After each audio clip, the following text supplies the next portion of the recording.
carry you home. Bye, writing is therapy. Chapter 5-8. As he and Mace land the ship, Obi-Wan is surprised to see Ahsoka standing right next to Padme and the cluster of individuals awaiting their arrival. After the landing sequence was complete, Obi-Wan rises wearily from his seat and exits the ship. Until now, he hasn't seen Ahsoka or Padme since the funeral. The events of the past couple of days seem to have taken a toll on them, for Ahsoka looks a bit pale, and he can see the bags under Padme's eyes despite her best efforts to hide them. Obi-Wan has no idea what he looks like, but he's sure it's not pretty.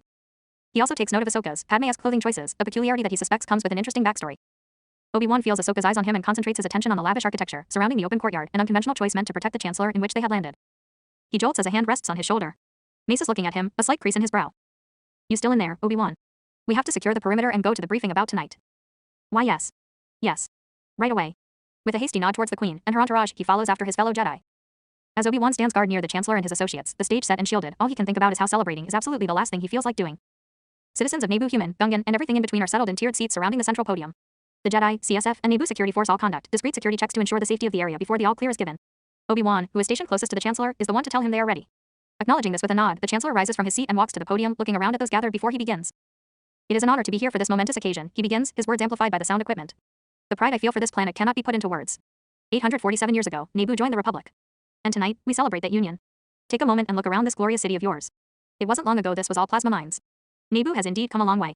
But as we chart a bold course for the future, let us never forget our past. Palpatine finishes a grand flourish towards the sky, which comes alive with intricate and sparkling fireworks of many different shapes and hues. The crowd oohs and ahs at the larger-than-life rendition of Naboo's history. As Obi-Wan stares up at the sky, each bursting firework reminds him of detonators and explosions and lives that he was too late to save. That is a part of his past he will never forget. One sleepless night later and Obi-Wan finds himself on the Republic's military base on Naboo, the next day, debating security measures with Mace and Chancellor Palpatine. Though I am happy the festival went as planned, I worry that Dooku might try something. I highly doubt he would squander this opportunity, Mace states, his arms crossed. I refuse to needlessly take that risk. Palpatine seems to consider the Jedi's words for a bit, after which he responds, while I appreciate your concern, Master Jedi, it is obvious that your concerns are non-existent. Still, if it will put your minds at ease, how about Master Kenobi remains with me? Surely he is more than capable of dealing with any threat that may arise. All eyes turn towards him. Well, Master Kenobi. Mace is looking at him expectantly. Oh. Yes, I would be honored, he hastily replies, his words accompanied by a flourishing bow. Fine. I'll be in my guest quarters. Mace nods respectfully as he walks away, grumbling something about excessive paperwork.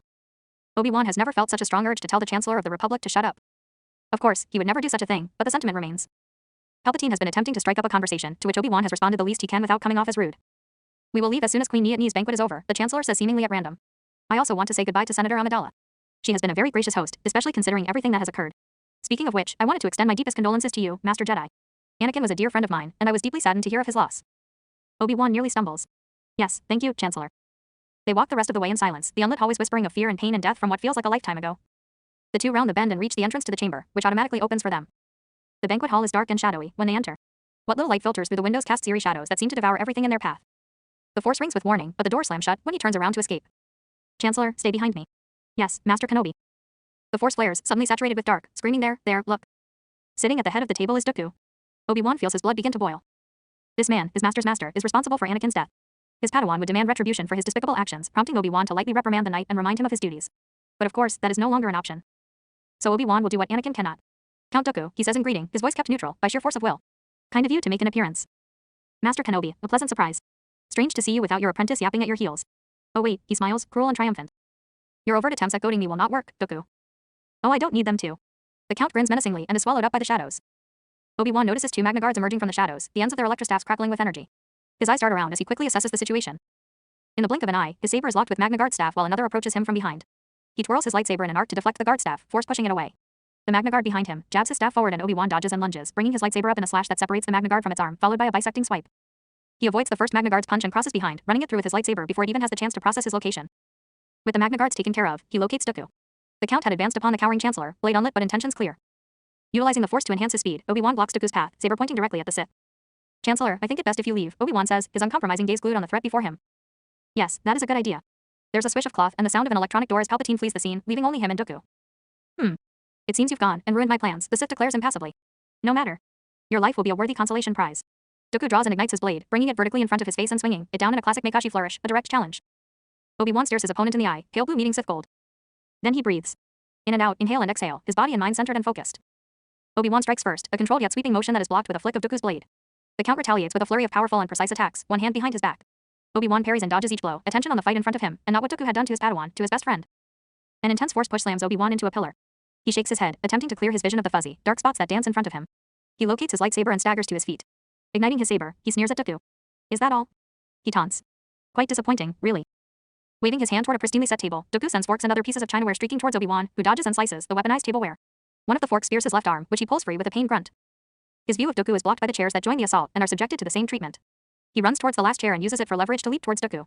Blue falls upon red in a powerful strike that sends Dooku back a step, their blades locked together in a battle of strength and skill. Dooku's lightsaber casts his face in blood red, his golden eyes gleaming. Obi-Wan is making headway, pushing their interlocked blades closer and closer to his adversary's body. Suddenly a flash of electric blue light fills his vision, and an intense, searing pain follows. He is helpless to do anything but spasm uncontrollably as his nerves are set aflame. Criffing Sith lightning. He hits the ground and groans, his vision and mind cloudy. He thinks he smells smoke with a hint of burnt cloth, along with another scent he refuses to identify. His limbs twitching and body aching, he manages to make it to a kneel, his body swaying. I may regard you with some respect, Master Kenobi, but this consideration never extended to the rest of your pathetic lineage, Dooku scoffs, voice dripping with haughty disdain. They are were a disgrace. Maybe once I finish with you, I'll go after Skywalkers, poor excuse for a Padawan. It was Ahsoka to know, yes. The death of her master must have devastated her. Her feelings make her vulnerable. He hums, tapping his chin with his finger in faux contemplation. But, under the right guidance, I think she could make a wonderful Sith. No. He wants to reply, wants to assert the erroneous nature of Dooku's claims, but his throat is too dry and the words refuse to form. I think Darth Ignis has a nice ring to it, don't you? The rage and protectiveness that crashes through him invigorates him and brings him to his feet. Obi-Wan is a master of the Sorcerer form, the ultimate expression of the Jedi philosophy of non-aggression. He is the eye of the storm, the calm in the midst of the howling and untamed gale. But he has come to realize that no, he is not the eye of the storm, he is only within it. And so when the fierce and unrelenting winds inevitably try to take hold, try to carry him away, he lets them? He is not the eye of the storm. He never was. He is the storm. And woe betide the one who dares to challenge an unstoppable force of nature. He bolts towards Dooku, ducking under the man's deadly jab and executing a barrage of strong, spinning blows with a snarl on his face. His swift and acrobatic attacks embody the ferocious winds and swirling tempest, channeling the earnest defiance of his master and the relentless loyalty of his Padawan, both of them pushing him on, heightening his senses and freeing him from the bonds of physical limitations. Remaining on the offensive, Obi-Wan drives Dooku out of the banquet hall and into the hallway. They exchange parries and jabs and blows, Jedi and Sith engaged in an intense struggle. Their sabers lock as Obi-Wan pins Dooku against one of the large windows, the glass groaning in protest. Gritting his teeth, Obi-Wan harnesses his dwindling force strength and shoves, sending Dooku flying through the glass.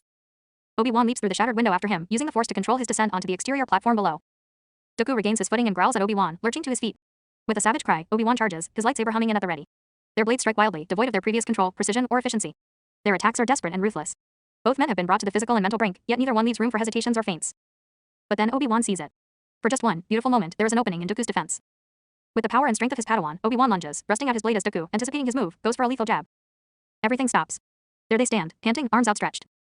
Obi-Wan extinguishes his lightsaber, the blade retracting from where it had pierced Dooku's abdomen. That, he growls decisively, was for Anakin. The Count staggers and falls to the ground, his lightsaber clattering out of his hand. Summoning the Sith's blade to him, Obi-Wan hooks it onto his belt, kneeling to look Dooku in the eyes. You've lost, Dooku. Soon you will die, and your apprentice will follow. Then the world will be rid of the Sith. That's where you're wrong, Kenobi. I was the apprentice. Dooku chuckles, a rivulet of crimson blood dribbling down from his mouth, his golden eyes sparkling with untold secrets. I've won. Before Obi-Wan could even process such a revelation, Dooku's rattling breath suddenly stopped. He feels a disorienting sensation equivalent to a snap in the force as the balance shifts. Dooku is dead, a triumphant smile forever frozen on his face. And, if his Grandmaster was right, the Sith Master is still out there waiting for the perfect opportunity to strike. Obi-Wan closes Dooku's eyes and rises, staring dispassionately at the corpse. He calms the Naboo security force and limps inside, exhaustion sinking into his very bones. As he gazes out the semi-reflective windows, golden eyes stare back at him. He stops and blinks. Pale blue, just as they've always been. He sighs and continues on his way. Must have been a trick of the light. Chapter 6. Obi-Wan stands within a black void. He cannot see or feel or hear anything, not even his own breath. A flash of light catches his eye and he turns toward it. Nothing. Wordless whispers reverberate throughout the infinite space, taunting and crowding him. Master. The disembodied call echoes over and over as Obi-Wan whips around, searching desperately for the source. Aren't you proud of me, Master? Anakin. He shouts back, needing the chance to see his Padawan, to say he was sorry and that he was proud of him and that he loved him. To say goodbye. Did you miss me? The voice is less echoey, more defined. He turns around. Anakin walks toward him, eyes sparkling and smile bright. Though the scar on his face remains, he looks healthy and unmarred by the horrors of war. Anakin, he whispers, emotions flooding through him. He starts walking toward his Padawan. In the blink of an eye, blood begins to soak through Anakin's robes, dripping from a circular hole in his chest. Obi-Wan gasps and hastens his pace, the distance between them insurmountable. Anakin, meanwhile, is still smiling without a care in the world, even as his body seems to decay before his very eyes, burning and festering and fading into ash. He runs and runs and runs, hoping to make it to Anakin in time, hoping that he can save him, that he won't fail him again. There is nothing left but a pile of ashes. Obi-Wan crumples to the ground. No, he groans. No. He extends a hand, but immediately recoils as a wall of fire leaps upwards. A dark shadow appears, its breathing loud and robotic. It looms over him on the other side of the inferno, the red-tinged eye lenses opaque and emotionless. The specter approaches with thundering steps, walking through the fire as if it is not even there. Though flames look ravenously at his cape, the fabric remains untouched. It halts right in front of him, the dancing flames creating violent, endless shadows. Obi-Wan attempts to crawl backward, but finds himself unable to move. Kenobi, the shadow says, angry and desperate, its voice a perfect replica of Anakin's. No, it can't be Anakin. Look at the destruction you have wrought by my hand. It sweeps out a gloved hand. There are dead Jedi everywhere, mauled and broken, some of their eyes open, but unseeing. His palm feels wet and he lifts it to his face, seeing the blood from his fallen friends dripping from his hand. You couldn't protect me, it continues. How can you expect to protect them? Obi-Wan hears a body fall to his left, whipping his head around to see Ahsoka lying on the ground, hand outstretched toward him, terrified expression forever frozen on her face. He can't move towards Ahsoka, can only move his arms, so he settles for reaching towards her, hoping to grab her hand. Her limp hand is just out of his reach and her sightless eyes seem to bore into his. Stop, he whimpers, his voice breaking. Please. I'm sorry. It's too late. You made me into this. The Spectre's voice is laced with one of a much darker and more refined tone. Aren't you proud of me, Master? I'm not your master. I don't know you. Oh, Obi-Wan, his voice the gentle caress before the final betrayal. You'll never escape the truth. A blood-red blade comes to life in the demon's no in Anakin's hand. Obi-Wan's vision is overtaken by red as the saber slices through his neck. As the void swallows him whole, his final thought is that he never got to say goodbye. Obi-Wan gasps, shooting up like a rocket. He looks around, gaining a semblance of his surroundings. He's in his private quarters in the ship they were taking back to Coruscant. They're 2 days into their journey. Obi-Wan hadn't meant to fall asleep, but his body must have finally surrendered to the sheer exhaustion of the past couple of days, or years. But days, specifically. It was just a dream. Just a dream. And yet the image of that masked shadow, the monster that had Anakin's voice, he can't get it out of his head.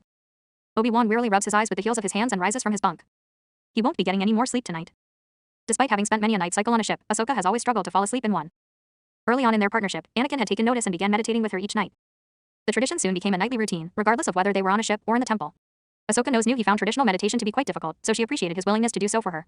She remembers him mentioning something about the Force being too loud. Considering some of the temple rumors about him, as well as what she's seen of his abilities, she can understand his hesitation. But of course, Anakin's not here anymore. There's no one for her to meditate with or learn from or. Ahsoka shakes her head and focuses on her lukewarm CAF. She can't afford to dwell on such emotions. In reality, she should have taken the time to process them and release them into the Force. She can't, not yet. In a way, they're all she has left. She double-checks her shields, making sure they're secure. Because of Dooku's death, Master Windu had wanted her to fly back to Coruscant with the Chancellor's entourage. Count Dooku's dead. She's very happy about it, of course. He was the leader of the Separatists and the Sith. His death will only accelerate the war and bring about its end that much sooner. A small part of her even relishes in his death. It's only fair, considering he had Anakin killed. But Obi-Wan was the one who killed him. She knows he's killed a Sith before and holds the moniker of Sith killer, but it just doesn't sit right with her. Ahsoka's still mad at him though, so she can't really get herself to care all that much about Obi-Wan. And of course, the man in question chooses that moment to walk into the kitchen, looking exhausted and bedraggled. He nods briefly in acknowledgement as he makes a beeline for the CAF machine, seeming to fully immerse himself in the task of making his CAF. As he fumbles with the grounds, Ahsoka notices that his hands are shaking. She's hit with a pang of sympathy, but then all she can feel is anger and grief and regret. In her own frustration with Obi-Wan's decisions and her own sorrow, she had forgotten. He knew Anakin for far longer than she did. He's probably drowning in grief even more than she is. And yet here they are, turning each other away instead of leaning on each other for support. She's tired of losing people. Obi-Wan, she calls out, stopping him in his tracks. We need to talk. The Jedi Master sighs, his shoulders slightly sagging. Ahsoka, neither of us are well rested, and it's still rather fresh. I don't think now is the best time to be ha. It's as best a time as any. Besides, we might as well get it over with. He turns back toward her, examining the unwavering expression on her face before sighing in reluctant acceptance. All right. He pads over to the other chair and sits down, clutching the steaming cup to his chest. They sit for a while, just two Jedi drinking CAF at opposite ends of a table, the silence between them simmering with unsaid words. I'm sorry. Obi-Wan murmurs. I never wanted this. Oh. She definitely hadn't expected such an upfront apology right away. Ahsoka takes a breath. I know, she replies. But it happened anyway. And it's not your fault. You were part of it, though. The words are almost impossible to say. And yet she finds herself believing them. Why did you do it, Obi-Wan? He takes a sip of his CAF before responding. A sense of duty. A need to prove myself. Obi-Wan huffs, studying his CAF with such intensity that one would think it contained the answers to all the galaxy's problems. Looking back, it all seems so pointless. You're on the council. You're one of the best generals the Republic has. Why do you need to prove yourself? Many reasons, I suppose. Between you and me, Ahsoka, they never would have put me on the council if not for the war. The hint of bitterness in his tone surprises her. I wanted the chance to prove myself for Anakin's sake. And for him to prove himself. I took him on immediately after I was knighted. I wasn't exactly the model Jedi, so many felt I wasn't ready to take on a Padawan. Heck, I didn't feel ready to take on a Padawan, let alone one with such unique circumstances. And Anakin's difficulties with attachment and late entry into the Order have always been a point of contention between him and other Jedi. It doesn't even matter now. He's Obi-Wan's voice audibly cracks and he cuts himself off, turning away and squeezing his eyes shut. I failed. I failed him and I failed you. He looks up at her, eyes shiny. Ahsoka feels the telltale sting of tears in the back of her eyes. I think Anakin was a great master. And I couldn't have asked for a better grandmaster. She reaches her hand across the table. Obi-Wan's breath audibly trembles as he hesitates, glancing up at her in an uncharacteristic request for reassurance. Whatever he sees in her expression reassures him, for he grasps her offered hand, like it's a lifeline. I am glad we had this discussion, he confesses softly after a while. However, it is late and we should probably attempt to get some rest. Though they are both well aware that Obi-Wan will not be going back to sleep, neither of them says anything. The Jedi slowly pulls away and rises from his chair, grabs their now empty mugs, and washes them before placing them on the drying rack. Ahsoka doesn't want to try to go to sleep. She can't. Obi-Wan seems to notice her lack of movement, for he turns toward her, a touch of concern on his face. Ahsoka. She briefly looks up at him before focusing on her fidgeting hands. I haven't really slept. Anakin and I. We used to meditate together. It helped. She feels his intensely attentive gaze and looks up, seeing the surprise on Obi-Wan's face that fades into a smile, the expression fond and sad. I know that I'm not Anakin, but I'd be happy to meditate with you, Ahsoka. She looks at him. Really looks at him. She notices how tired he looks, how his cheekbones jut out more than usual, how his eyes betray a maelstrom of emotions his forced presence does not. She needs this. They both need this. Ahsoka inclines her head in acquiescence. She and Obi-Wan kneel across from each other on the floor and begin to immerse themselves in the Force. Chapter 7. Obi-Wan is tired. He is so tired. Tired of losing those important to him, tired of the guilt that seems to increase its suffocating hold more and more each day. Tired of not being able to do anything other than watch helplessly and struggle not to collapse under the crushing weight of the galaxy on his shoulders. The gaping wound in his heart festers and grows. Ahsoka had visited the barracks the day after returning from Naboo, her discussion and meditation with Obi-Wan filling her with renewed courage. Even so, she had needed someone to walk with her to face this challenge. And there was no one she knew that was more loyal or supportive than Rex. The captain strolls alongside her down the long hallways of the temple, subtly glancing at his surroundings whether it was to scope out the territory or because of interest, she didn't know. Heard anything about what's happening to the 501st? Ahsoka asks him, attempting to stray her attention away from their destination. Cody told me we might fall under Kenobi's command, but those are just rumors. Besides, he hasn't seen Kenobi since that happened. She winces internally at the forced nonchalance of his tone. Hey, he prompts, I know this isn't the best time to ask, but hear anything about a new master. Maybe you can stay with us if you end up with Kenobi. She swallows. Nothing yet. They're giving me time, but have been pressuring me a bit more as time goes on. There is a war still going on after all. Even with Dooku gone. Yeah. They walk in silence, the rest of the way. Are you sure you're ready, kid? Ahsoka looks up at Rex, the slight furrow in his brow evidence of his worry. No, she replies, forcing her voice to remain steady and certain. But I won't ever be ready, so I might as well get it over with. And you're sure you don't want me going with you? Rex, she turns toward the captain, placing a hand on his shoulder. Though I appreciate the support, I need to do this alone. He nods, his worry unassuaged. Don't wait for me. I'll be okay. Okay, he sighs. Okay. With a quick squeeze of her shoulder, he bids her farewell and walks off. After watching Rex turn the corner, she returns her gaze to the challenge ahead. A nondescript, standard door stands before her. On the wall directly to the left is a plaque that reads Knight Skywalker and Padawan to know. Her hand skims the back of her silka beads. She doesn't want to do this, doesn't want to face the life she once lived, the life that was irreversibly altered by a single blaster shot. She summons all of her courage and strength, nurtured and forged by her master and grandmaster and friends both on and off the battlefield. Ahsoka takes 1, 2 steps, keys in her code, and walks inside. It's strange though the entire world is different, nothing about their rooms has changed. Ahsoka feels as if she's walking into a memory. With no one occupying them, they remain frozen in time, a memorial for all that was lost. Though Anakin was gone, his Force presence still lingered in every loose droid part and unfinished project. Ahsoka skims her fingers over various objects in the room as she walks, the clear trail in the thin layer of dust, her only witness. She walks over to the couch and spots the fluffy, burgundy-colored blanket that Anakin loved to cocoon himself in. She sinks into the couch and grabs the blanket, wrapping it around herself. She keeps the blanket in place with one hand. With the other, she pulls the jibber snippet out from under her shirt and grips it until the rounded edges dig into her palm. Sitting in a room filled with memories, swathed in his favorite blanket and holding something he lovingly made with his own 2 hands, Ahsoka can almost feel Anakin's arms around her in a warm, sheltering embrace. It is a normal day for regular citizens of Coruscant. Individuals go about their normal business, whether that includes fixing ships or selling spices. Speeders dot the airways like flies as they race to their destinations. The cloudless Coruscanti sky darkens and its citizens look up in fear. Looming high above the sky is none other than the Invisible Hand, Grievous' personal flagship. War had come to Coruscant. In the shadows, Darth Sidious smiles. Chapter 8. He is currently strapped to a chair on the bridge of the Invisible Hand, feigning panic. Internally, however, he scoffs. Darth Sidious does not panic, nor does he possess any reason to. Sure, the death of Anakin Skywalker was not part of his grand plan, nor was Dooku's early demise, but he has planned for every eventuality, every possibility. Yes, things had been thrown off track, but everything was once again operating as it should be. All was going according to plan. Ahsoka wakes up to the sound of her comm. Wearily, she rubs her eyes and gains her bearings. The couch. There no, her quarters. Anakin's blanket. She presses the button to answer her comm and immediately knows something is wrong. Rex, what is it? You need to get to the hangar bay right now. General Grievous has invaded Coruscant. Waking up is always the worst part of Obi-Wan's day. For the blissful world, he opens his eyes to last, but a second until it all comes crashing down with the singular realization that Anakin is still dead. He's still blinking the sleep out of his eyes when he feels it. Something is wrong. Something is very, very wrong. Obi-Wan rockets upward and rushes out of his quarters, neglecting to even check his appearance as the Force screams around him. Obi-Wan bursts into the council chambers, where a serious and heated meeting is already in session. Obi-Wan, Mace greets genially. But Obi-Wan barely hears him, for his attention is drawn to the massive form, casting Coruscant in a deep shadow. He knows whose ship that is. He turns to the council, realizing his expression is quite telling. Yoda is the first to speak. Go, you must, Obi-Wan. Join Padawan to know, the 212th and the 501st, you will. Masters, surely there are better options for Jedi to lead an aerial battle. He is surprised they're even asking him to go out in the field, let alone lead a battalion while attempting to keep a watchful eye on a Padawan, no matter how capable said Padawan is. Anakin, for one, he thinks before shoving that thought deep down. Master Teen and I are going to help you break through the defenses around the Invisible Hand so that you, Ahsoka, and your troops can get inside, Plo says. So you want me to engage Grievous directly? Obi-Wan questions, somewhat resigned. They all exchange glances and it is immediately clear he is missing, at least one crucial detail. Not if you don't have to, no, Kiadi replies. But you may have no choice. Let's not draw this out, Mace states, addressing the entire room. He then turns directly to Obi-Wan. The Chancellor has been kidnapped. We need you to get him back. Well, Griff. Obi-Wan strides into the busy hangar, which teams with 501st and 212th troops. Looking around, he finally spots a set of familiar blue and white montrals poking up around a cluster of blue and sunburst orange. Ahsoka, who has donned her regular attire and is standing with Rex, Fives, and Cody around a holotable, perks up as she senses him approaching. Obi-Wan. She shouts, waving a hand. The troopers part to let him through, and he nods to them in thanks. Ahsoka, he greets. Something must have happened since he's seen her last, or maybe it's simply the excitement of charging into battle once again, for her eyes are brighter and there's a spark of determination in her expression. It's good to see you. You too, she replies. The pleasantries are kept short, for they cannot waste a single second. They quickly dive into the briefing as Obi-Wan relays the plan for breaking through the blockade and they discuss a plan for boarding Grievous' ship.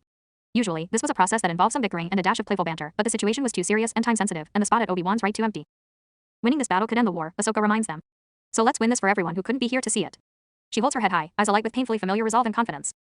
Let's do this for Anakin. Obi-Wan swerves, avoiding a piece of debris. His fighter twists and turns, bolts of energy taking out vulture droids left and right. Though Obi-Wan considers himself a decent pilot, he doesn't really savor it as much as Anakin did. He glances to his starboard side, half expecting to see a gray and yellow fighter, its pilot jauntily saluting with a mischievous grin before recklessly executing a complicated maneuver only he could pull off. But explosions are all that he sees. Death is all he feels. Ahsoka leaps out of her fighter, sabers blazing. Their forces had finally punched a hole through the defenses surrounding the invisible hand, and she was able to land her fighter in one of the hangar bays. Droids quickly appear from behind crates and doors and she works to deflect their blasts back at them. As their numbers grow, so too does her fear. She's been in many a tough situation with nearly impossible odds, but Anakin was always there right beside her, their bond ever present in the back of her mind. She is all alone. Her green and yellow sabers move back and forth, blades nearly indiscernible in the midst of the abundance of light. There is a burst of static from her comm, and then we're coming in, Commander. Ahsoka breathes a sigh of relief as she hears the familiar vibrating roar of the Gar's gunships approaching the hangar. The ships barrel into the hangar, uncaring of the droids they knock over and crush. The 501st leaps out, blasters at the ready, Rex and Fives among them. The captain and Ark quickly take care of the droids that had been looking to fence them in, before Rex shouts, "Come on boys, let's blast them." The 501st answers with a unified, rallying cry before rushing into battle. Ahsoka is pleased to see that her boys in blue are just as effective as always, despite the loss of their general and unusually long shore leave. "Doing okay, Commander?" Rex asks after finally blasting his way to her position. She scoffs, piercing the armor of a destroyer with her Shoto. "Never better, Rex." It's been far too long since she's fought side by side with Rex, and it feels familiar in a way that war never should. Suddenly, Obi-Wan's fighter careens into the hangar, smashing and crushing the droids that are too slow to move in time. With a screech of metal, the ship finally comes to a stop, all smoking. After a couple of seconds, out pops Obi-Wan, looking slightly harried. He quickly runs towards her, deflecting blaster bolts from the advancing droids. Ahsoka is unable to suppress her smirk at his arrival, and opens her mouth to comment, when Obi-Wan cuts in with a clipped not a word. "Wasn't gonna say anything," she replies, the faux innocence evident in her voice. Obi-Wan side-eyes her as he cuts a droid in half, but she thinks she can see a hint of a smile on his face. "Captain," he calls out in a blatant redirect, "eyes on the gaping entryway ahead, you and your men deal with these droids, while Ahsoka and I retrieve the Chancellor." "Yes, sir." He nods to Ahsoka before racing to the hangar bay doors, the Jedi Padawan right at his heels. "Ko Ahsoka." She stops and turns around to see Rex's helmet angled in her direction, even as he continues to fire bolt after bolt at the advancing droids. "Stay safe, all right kid." Ahsoka hears the silent plea in his voice, the desperate confession of "I already lost one Jedi, and I can't afford to lose another." She refuses to make Rex go through that pain. "Not again. You too." With a final nod in Rex's direction, Ahsoka runs off after Obi-Wan.